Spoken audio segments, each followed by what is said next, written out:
Voilà, je suis heureux de vous accueillir pour ce temps de débat dans le cadre de notre forum de ce soir, cette fête des évangéliques, un débat sur comment être acteur de ma foi face à la précarité. Souvent, les évangéliques se sont préoccupés du salut de l'âme, bien plus rarement aujourd'hui en tout cas, ils se préoccupent de la situation de la pauvreté dans le monde, alors que si l'on remonte un peu dans le temps, on constate que bon nombre d'œuvres évangéliques sont nées au XIXe siècle pour répondre justement aussi aux besoins sociaux qui se présentaient dans la société. Mais c'est quelque chose qui, au fil des décennies, et notamment depuis le début de ce XXe siècle, a gentiment disparu. Et je crois qu'aujourd'hui, il y a une prise de conscience nouvelle qui me réjouit profondément, qui est de se rendre compte que nous n'avons pas seulement à parler de notre relation à Dieu, mais que nous avons aussi à vivre notre relation avec le prochain. Et dans ce sens-là, je suis heureux d'accueillir le pasteur Richard Fallot, pasteur de l'Église évangélique réformée du canton de Vaud, qui précédemment a été pasteur de l'Église libre pendant 6 ans, une église évangélique, donc il a un parcours intéressant qu'il a fait passer d'une église évangélique à une église réformée, qui s'occupe aujourd'hui spécialement de précarité. Et j'aimerais te demander, Richard, de te présenter un peu plus. Qu'est-ce qui te préoccupe particulièrement et qu'est-ce qui t'a amené à être sensible à cette question de la précarité? Alors c'est par la précarité que j'ai changé de carrière. Je n'ai pas toujours été pasteur. Si je le suis, c'est après avoir été confronté à la précarité extrême. Et pendant 2-3 ans à collaborer avec des missions en Amérique centrale, eh bien, le sentiment m'est venu qu'il fallait que je fasse autre chose de ma vie, et ça a été le début d'un long parcours qui m'a conduit finalement dans le pastorat. Alors après 3 ans d'études, alors j'ai décidé de reprendre la mission. Pour finir, après 12 ans de ministère, eh bien l'évangile ne se traduit fidèlement que quand il est en lien avec un engagement avec les plus démunis, les plus précarisés, les plus faibles. Alors voilà comment ça s'est passé, mais je vais vous expliquer tout ça. Alors précisément, on va t'écouter. Tu as préparé un exposé, une conférence. Nous te cédons la place pour cette conférence sur comment être acteur de ma foi face à la précarité. Merci beaucoup. J'ai découvert en arrivant sur le site ce livre, Les pauvres avant nous, et je l'ai découvert avec un petit peu d'effroi en me demandant si vous aviez été nombreux à le lire. Parce que si vous l'avez lu, alors il est probable que vous en sachiez beaucoup plus que moi sur le sujet de la relation du chrétien avec la précarité ou l'engagement chrétien dans la cité. Alors je vais vous le montrer et je vais vous demander de me dire si vous l'avez lu ou pas. De votre réponse dépendra, c'est tout nouveau, c'est mon collègue Jacques Blandenier qui l'a écrit, « Les pauvres avec nous ». Et alors, je vois qu'il y a une personne qui l'a lu. Bon, alors ne soyez pas trop rigoureux avec moi, parce que je me suis rendu compte qu'il y avait une mine de renseignements dans ce livre. J'espère que eh bien, ce que je vais vous dire va corroborer un petit peu ce que vous avez trouvé dans le livre de Jacques Blandenier. Être acteur face à la précarité en tant que chrétien, pour moi, fait surgir dans mon esprit 2 mots. Un acteur, c'est quelqu'un qui est dans l'action, et la précarité, c'est un terme qui, pour moi, veut dire, signifie fragilité, exclusion, déstabilisation. Nous parlons d'engagement du chrétien, engagement ou action sociale. C'est de cela dont nous parlons. Alors dans les milieux évangéliques, on ne sait pas trop comment le formuler, mais de manière classique, dans l'histoire de l'Église, c'est l'action sociale de l'Église qui a cadré la responsabilité qu'ont les chrétiens face aux aux fragilités de la société, du tissu social. Alors, en introduction, tu l'as dit, peut-on se passer, en tant que chrétien fidèle à l'Évangile, peut-on se passer pour faire court, du social? Certains l'ont pensé, il suffisait pendant longtemps dans nos milieux qu'il suffisait d'annoncer l'Évangile, et c'est une part de la mission chrétienne. Moi, je vous avoue, je vous proposerai tout à l'heure qu'il est impossible de marcher après le Christ sans s'engager de manière concrète auprès des plus pauvres, auprès des plus fragilisés. Est-ce nouveau? Alors, nous savons tous que dans le Premier Testament, dans l'Ancien Testament, il y a non seulement une interrogation, il y a une exigence de Dieu concernant les gens les plus fragilisés. Dans le Lévitique, on lit « Lorsque vous récolterez la moisson de votre pays, vous ne moissonnerez pas jusqu'au bout du champ, tu ne grappilleras pas ta vigne, et tu ne ramasseras pas les fruits tombés à terre dans ton verger. » Écoutez bien cela. « Tu les abandonneras aux pauvres et à l'étranger. » Tu abandonneras le reste aux pauvres et à l'étranger. Non seulement on doit laisser quelques restes aux exclus, nous dit le Dieu de l'Ancien Testament, du Premier Testament, mais de plus, tous les 3 ans, on observera la dîme triennale. Qu'est-ce que c'est que cette dîme triennale? Une dîme un peu obscure, dont on trouve la trace dans le livre de Deutéronome. Tu prélèveras toute la dîme de tes récoltes cette année-là, et tu les déposeras à tes portes. Et alors écoutez bien ça, c'est un verset assez surprenant. Viendront alors manger le Lévite, l'étranger, la veuve et l'orphelin, et ils s'en rassasieront. On trouve cela dans le Deutéronome, au chapitre 14 et verset 29. Alors bien sûr, vous le savez, les politiques de l'époque ont eu du mal à s'intéresser aux plus fragiles, aux plus pauvres, et c'est toute l'histoire des prophètes, le mouvement prophétique, qui va s'évertuer à rappeler les responsabilités sociales des dirigeants en Israël. Je t'ai dit tout à l'heure que j'avais changé d'orientation dans mon ministère. Pendant 12 ans, j'ai été pasteur et de l'Église libre et à présent de l'Église réformée du canton de Vaud. Et suite à une lecture d'un théologien américain, j'ai été appelé à plus m'impliquer dans l'action sociale, en particulier à Vevey, dans un service de notre Église réformée qui s'appelle Présence et Solidarité. Alors je donne un bout de temps pour être parmi ceux qui sont au seuil de la pauvreté, pas tous, mais qui ont besoin d'un accompagnement ou d'une présence pastorale. Comment ça s'est passé? C'est après avoir lu les réflexions de ce pasteur qui a bien remarqué que le Seigneur Jésus, au début de son ministère, alors le passage se trouve dans l'évangile de Luc, au chapitre 4. Au début de son ministère, il rentre dans la synagogue de Nazareth, se lève, vous connaissez tous ce verset, et il cite ce verset tiré d'Ésaïe. « L'Esprit du Seigneur est sur moi, parce qu'il m'a consacré par l'onction pour porter la bonne nouvelle aux pauvres, annoncer aux captifs la délivrance et aux aveugles le retour à la vue, renvoyer libres les opprimés. » Et alors ce qui est intéressant, c'est que quand on continue la lecture de Luc ou les autres évangiles, on se rend compte que ce que le Christ a fait, c'est mettre en place ce programme. Alors, c'est un programme qui est très très très axé sur le social. Aujourd'hui, on dirait que c'est un programme qui était axé sur l'annonce de l'Évangile, et pas simplement en parole, mais pour les plus démunis. Toute la suite de son ministère, moi c'est la thèse que je vous propose, va consister à appliquer cette sorte de programme évangélique de Jésus dans cette synagogue de sa ville natale.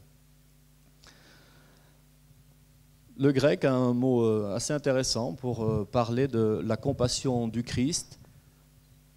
C'est un mot que l'on retrouve dans certains passages, des passages que l'on cite souvent. On parle souvent du bon samaritain en Luc 10 pour bien souligner la responsabilité du chrétien face à celui qui est meurtri, celui qui est exclu, celui qui est à terre.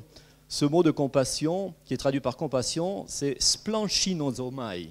C'est un terme grec un peu difficile à prononcer, Et s'il est difficile à prononcer, c'est peut-être parce qu'il désigne quelque chose dont on parle rarement, il s'agit des entrailles.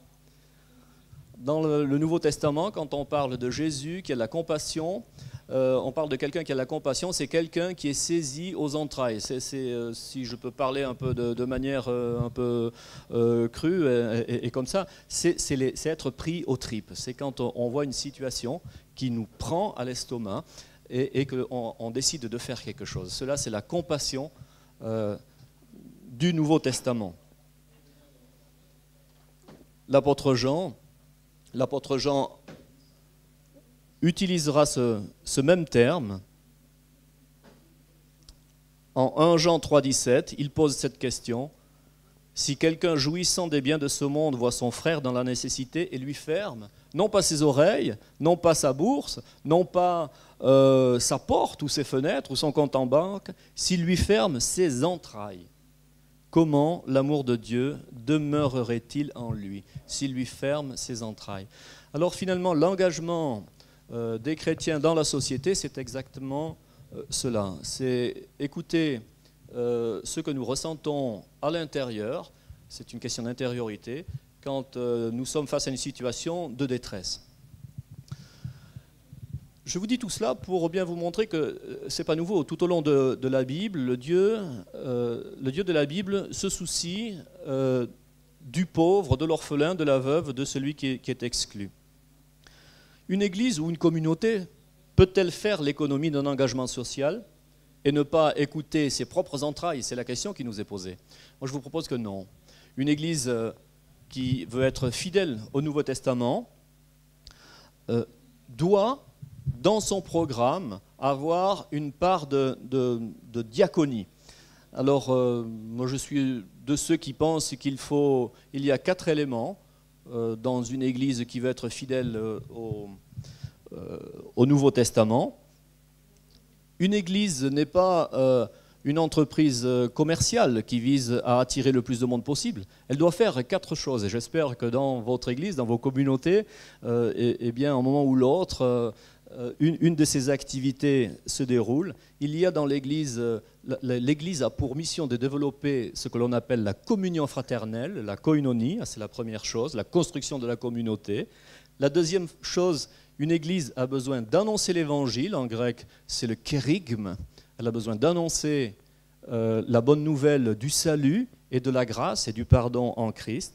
La troisième chose, elle a besoin d'enseigner, enseigner non seulement la Bible, mais enseigner aussi dans l'histoire de la Bible, comment l'histoire chrétienne se déroule. Et puis finalement, elle a besoin de ce que l'on appelle la diaconia, que l'on appelle la diaconie.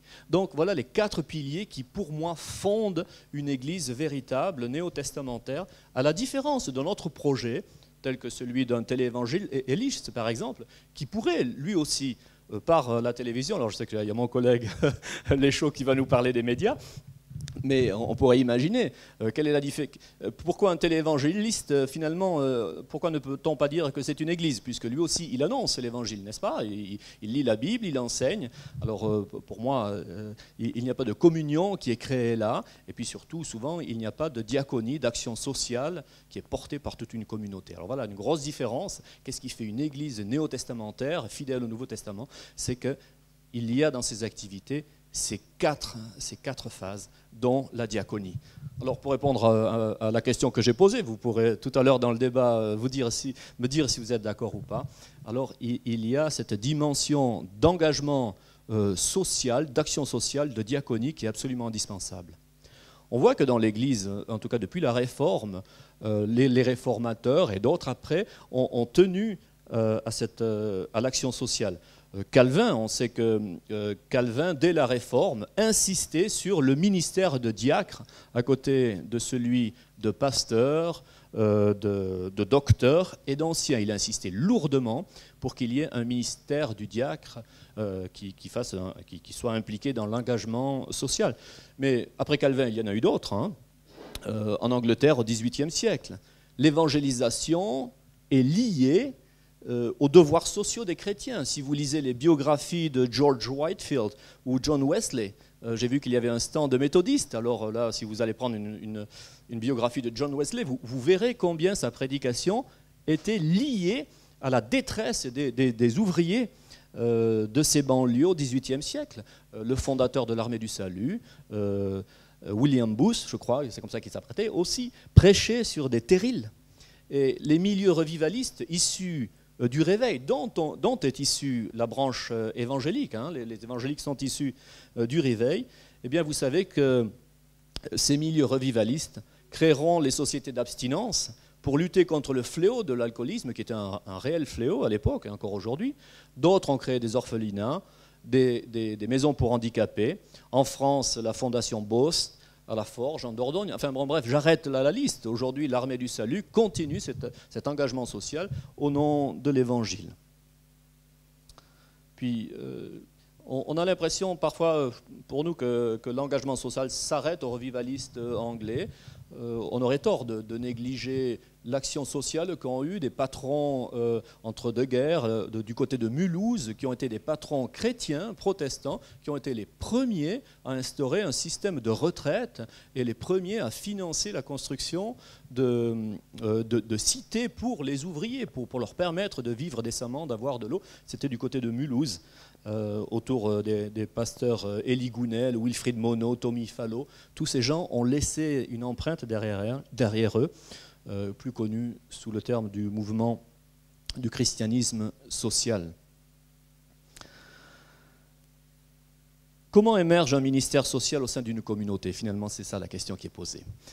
J'ai discuté tout à l'heure sur la pelouse avec un collègue qui est enseignant à Emmaüs et il m'a dit « Ah mais tu sais, quand je fais un cours, pendant 2 heures, je dois faire des choses ennuyeuses, barbantes, toute l'introduction pour finalement arriver à la conclusion. Ce qui intéresse mes étudiants, mais jusque-là, je dois les tenir. » Alors c'est un petit peu, j'en viens. Comment, en tant que chrétien, je peux me sentir appelé, je peux discerner un engagement social au sein d'une communauté? Alors je dis bien au sein d'une communauté. Si la question avait été posée, comment être acteur de ma foi seul face à la précarité, eh bien je t'aurais renvoyé un email en disant je ne sais pas. Parce que moi je ne crois pas qu'en chrétienté on peut faire quelque chose de seul. Moi je n'y crois pas. Je ne crois qu'à ce qu'une communauté ensemble peut faire.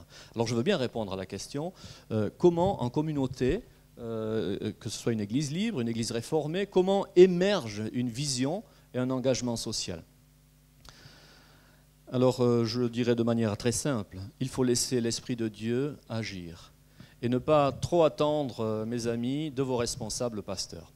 Nous sommes bien trop occupés dans des colloques, dans des rencontres, dans des études, dans des séminaires, dans des retraites, pour voir, réaliser quels sont les besoins véritables dans une société.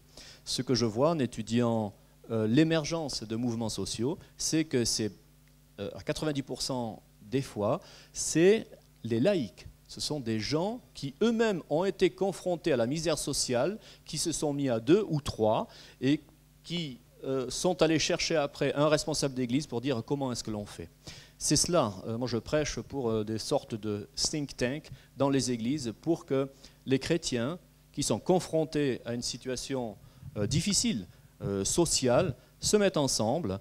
Et le think tank pour les chrétiens, c'est souvent la réunion de prière, prient ensemble, invitent des gens dans des groupes informels pour voir qu'est-ce que l'on peut faire et à partir de là, organiser un ministère avec l'aide de responsables ou de pasteurs. Alors voilà, pour moi, comment démarrer un ministère social en Église. D'abord, ne le faites pas seul, faites-le à plusieurs, autour de la prière et de rencontres. Et c'est ainsi que ça démarre. Il ne faut pas trop attendre, à mon avis, des responsables, mais partir de la base vers le haut, plutôt que d'attendre des directives de vos responsables vers le bas. Moi, je connais quelqu'un qui a suivi ces réflexions et il a donné cette toute belle image. Moi j'aime assez. Il a dit pendant longtemps, c'est une grande église presbytérienne dans l'ouest des États-Unis, pendant longtemps en tant que pasteur, ils sont une équipe pastorale, on a essayé de motiver les membres de nos églises pour avoir des ministères de rue avec les toxicomanes, avec les alcooliques et tout cela. Et tout ce que l'on a vu, c'est que peu à peu les gens s'épuisaient. Ils acceptaient pour nous faire plaisir et ils s'épuisaient. Et il a eu cette expression très belle, ce collègue. Il a dit, maintenant, plutôt que de nous dire on envoie des avions de ligne dans telle et telle direction, on essaie de mettre des gens à l'intérieur pour qu'ils volent, nous on s'imagine à la tour de contrôle. Et on préfère regarder les membres de la communauté eux-mêmes organisés, eux-mêmes voir quelles sont les difficultés sociales de tel ou tel groupe et planifier un petit peu tout ça. Alors voilà, c'est quelques réflexions sur comment être acteur de ma foi face à la précarité. Faites confiance aux laïcs, n'attendez pas trop des responsables, et j'en suis un donc je peux en parler, n'attendez pas trop du haut de la pyramide que des gens vous disent on devrait faire ceci ou cela. Alors je peux en parler parce qu'on a un exemple tout près de chez moi, à Vevey. C'est la fondation de l'Étape, qui est un centre œcuménique, c'est un centre social où on sert 2000 repas par an, pas par jour, mais par an, c'est quand même pas rien. L'Étape a été démarrée il y a une dizaine d'années suite à des difficultés. Il y a 2-3 usines à Vevey qui ont fermé. Il y a 10-11 ans, les ateliers mécaniques ont fermé, mettant au chômage des milliers de personnes, en tout cas ou en tout cas des centaines. Une autre entreprise, Ormont, Rinceau, aussi a fermé.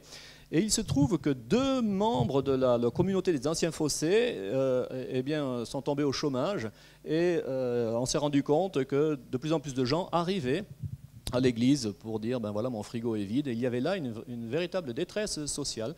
Et voilà que ces 2-là qui ont été chômeurs sont allés voir un pasteur, Flavien Negrini, ils ont dit mais qu'est-ce qu'on peut faire? Et à partir de cette réflexion, de la part de membres de l'église laïque, a émergé un mouvement qui après, grâce à d'autres laïcs et la société comme les Cartons du Cœur, a pu instaurer une œuvre comme l'Étape, qui après 8 ans d'existence continue à servir ces 2000 et quelques repas par an, à être un lieu de convivialité, d'appui, de réconfort pour des dizaines et des centaines de personnes tous les ans. Alors bien sûr qu'il existe des techniques, je ne vais pas m'étendre maintenant. Je voudrais, parce que je vois que le temps a passé, je voudrais simplement vous poser 3 questions et vous proposer ces 3 questions. Ce sont 3 questions que je me pose régulièrement et que je pose à des groupes. C'est la question de l'identité, la question de la mission et la question du service. Qui sommes-nous? Moi, en tant que chrétien, nous, en tant que communauté, notre identité n'est-elle pas d'être auprès de ceux qui sont les plus défavorisés? La deuxième question, c'est la mission. Quelle est notre mission? Pourquoi Dieu permet que notre communauté existe encore? Est-ce simplement pour nous réunir, pour nous tenir les coudes, pour financer un programme de mission, ou est-ce qu'il a une mission particulière là où je me trouve? C'est la deuxième question. Et puis la troisième question, c'est la question du service. Qui est le prochain vers lequel le Christ nous envoie?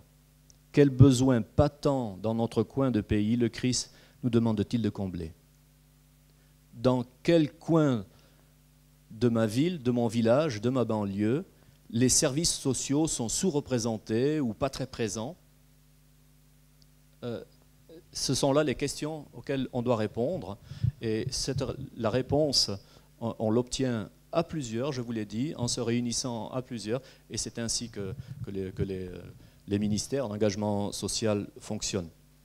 Alors, n'importe qui peut-il, je finis avec ça, alors je vous le promets, qu'est-ce qu'il faut chercher dans un ministère social? Est-ce qu'il faut aider toute personne qui est en détresse? Est-ce qu'il faut s'engager sur tous les fronts? Alors moi je dirais qu'il y a 3 pistes. Il y a 3 aspects qu'il ne faut pas négliger. Cherchez toujours les compétences de la personne dans le domaine. Peut-être dans votre communauté, vous vous dites, mais on voudrait établir un vestiaire ou aider avec la toxicomanie, peut-être aller, je sais pas moi, distribuer des soupes. Alors si vous n'y connaissez rien, ni en toxicomanie, ni en soupe, ni en vestiaire, ne le faites pas. Il faut que dans votre équipe, il y ait quelqu'un de compétent. Parce qu'il y a trop de chrétiens qui se lancent comme ça dans un ministère d'engagement social sans trop savoir où ils vont. Alors, aux premières difficultés, ils sont découragés. Alors cherchez dans votre équipe. Si vous avez un projet social, il faut qu'il y ait au moins en tout cas 1 ou 2 personnes qui connaissent l'activité, qui connaissent ce domaine. Deuxièmement, engagez-vous dans des activités qui créent un consensus dans votre communauté. Parce que si vous ne faites pas ça, la communauté sera fractionnée. Il y aura le groupe qui aide avec les repas, d'autres avec les toxicomanes, d'autres avec les parents seuls. Il faut que ce soit un engagement sur lequel tout le monde s'accorde pour dire qu'il est pertinent.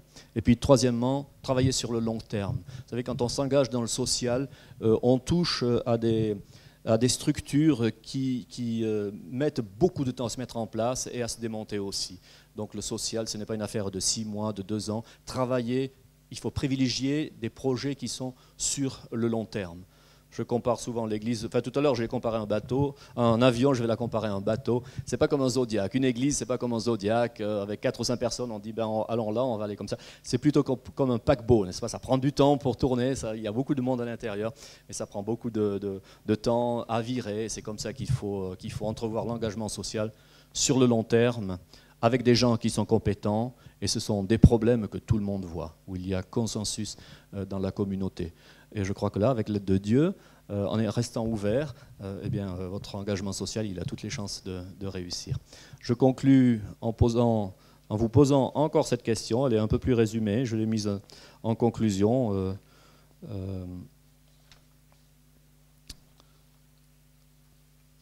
Si je la retrouve, la conclusion, voilà, elle est là. Ça, pour moi, c'est la question principale. Avec l'identité qui est la nôtre, celle de notre Église, de notre communauté, avec nos forces et faiblesses, vers quel prochain le Seigneur de l'Église nous envoie-t-il aujourd'hui? Ça, c'est la question cardinale. Merci de votre attention.